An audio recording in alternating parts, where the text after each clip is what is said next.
Friday the 13th is a movie released in 1980, starring Betsy Palmer, Adrienne King, Janine Taylor and Kevin Bacon, and directed by Sean S. Cunningham. Now this movie is the original Friday the 13th movie and the very first in the long series of Friday the 13th sequels that came out as a result of it. And this one is the one that is my favourite one out of the entirety of the catalogue of Friday the 13th movies because of the ending of it. I really do like the fact that this is the first one that, well, this is the only one that really stands out from the rest of the fact of who the identity of the killer is. Now, this movie follows a group of teenagers who are camp counselors and currently doing up Camp Crystal Lake.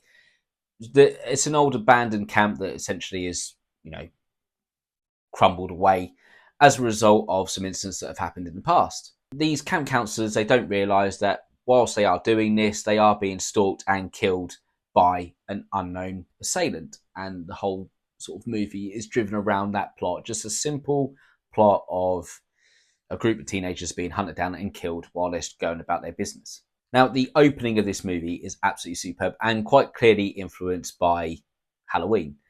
It's a POV shot where you are assuming the role of the killer. You are following the killer's eyesight as they move around and killing off two camp counselors, which, as it turns out, takes place a year after the incident of a drowning boy at the lake. And the drowning boy is very pivotal. For those of you who don't know, it is a well-documented story now, so I've got no guilt in spoiling that part. But essentially, Jason Voorhees was a young boy who was at camp, and whilst counsellors were busy canoodling with each other, he drowned in the lake.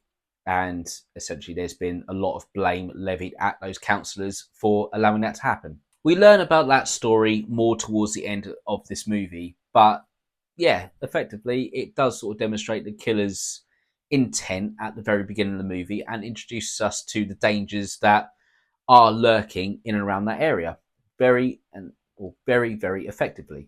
And I want to highlight as well the homage to Psycho with the musical set pieces that take place in this movie.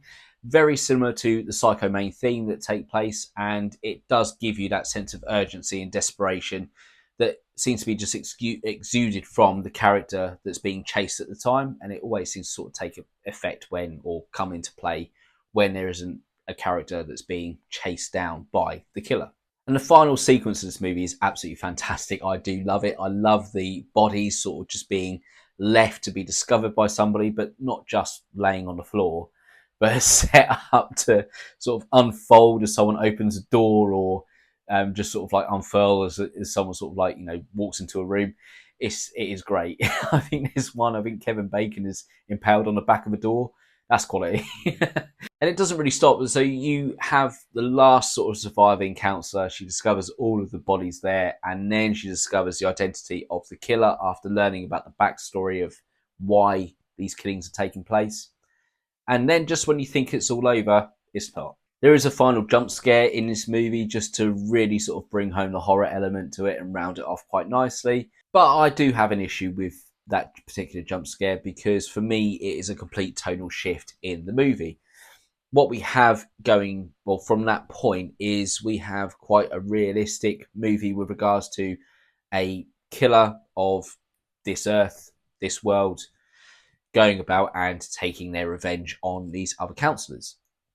However, with that final jump scare, it turns into a more supernatural sort of plot, which isn't really explained and doesn't have any space for it in this movie.